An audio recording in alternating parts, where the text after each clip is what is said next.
In the trenches of World War I, soldiers fought with bayonets, bullets and blood. But far from the front lines, in quiet backrooms and smoky offices, a different war was being fought. One of silence, secrets and ink that couldn't be seen. Espionage was a deadly game, and the British were playing to win. Messages needed to move across enemy lines without being intercepted. Spies needed methods that couldn't be detected. Traditional invisible ink had become too obvious.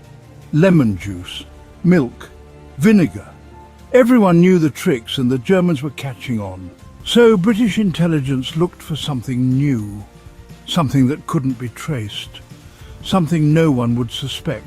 And then, in one of the most bizarre moments in the history of spycraft, they found their answer. Seamen, yes, real human seamen, as invisible ink. And the man who led its adoption was Captain Mansfield Cumming. This isn't a joke or a rumour. This is one of the weirdest, wildest and most uncomfortable truths to come out of the secret world of British intelligence. And it gets weirder. It started with experiments. British intelligence officers, desperate for a substance that wouldn't react to enemy detection methods, stumbled on an unsettling fact. Seamen didn't show up under iodine vapour, the standard test for invisible ink. It dried clear. It needed only heat to become visible. And best of all, according to the minds behind the operation, it was always available.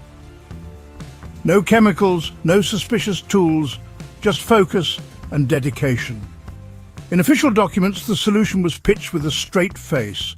One officer reportedly quipped, "Every man his own stylo."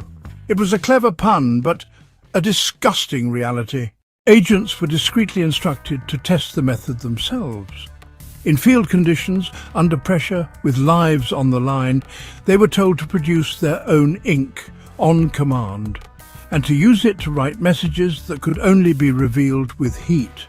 It wasn't just absurd, it was real. For a brief, uncomfortable period during the war, British spies were genuinely expected to risk their lives, not just for country, but with their own bodily fluids as tools of war. At the centre of this bizarre chapter in British intelligence stood one man, Captain Mansfield Cumming, the first head of what would become MI6, a man as eccentric as he was determined. He signed all documents with a single green C, a tradition that still survives in British intelligence to this day. He was known to test spy gadgets on himself, sometimes painfully so. When a car crash left him trapped, he reportedly amputated his own leg with a pocket knife to escape. That was the kind of man who led British espionage in its infancy. A man obsessed with innovation, no matter how extreme. Cumming wasn't just interested in the physical endurance of his agents, he wanted their absolute ingenuity. To him, the rules of war did not apply to those in the shadows.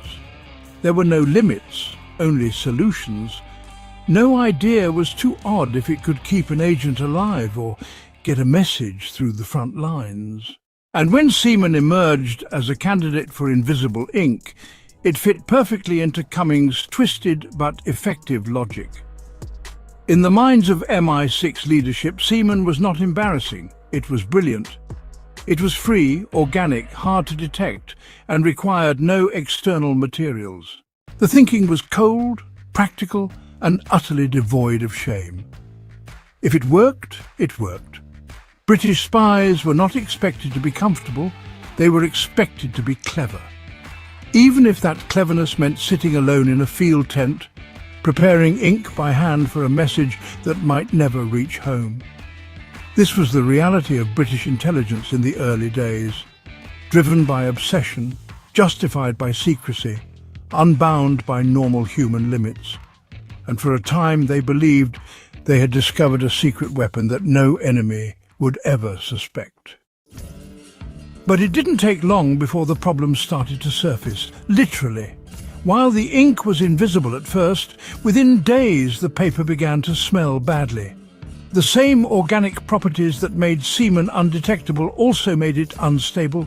In warm conditions it began to decay. Letters became sticky, stained and eventually repulsive to handle. Clerks back in London, those tasked with decoding the messages, started to complain. They didn't know what the letters had been written with at first, they just knew they stank. One can only imagine the moment some poor soul, holding a warm candle under the parchment, discovered what he'd really been touching. Agents in the field were equally uncomfortable. Some refused to use the method altogether. Others tried and regretted it immediately. Hygiene, modesty, practicality, none of it worked in favour of this ridiculous invention. And as far as morale was concerned, nothing quite killed the spirit of patriotic duty like being ordered to use your own body as a pen. British intelligence soon realised what they had done.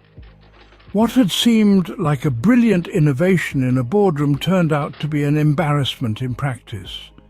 The joke, once whispered with a smirk, every man his own stylo, became a source of ridicule. The method was quietly scrapped. No formal announcement, no ceremony, just an uncomfortable silence in the archives where this chapter was buried until it was declassified decades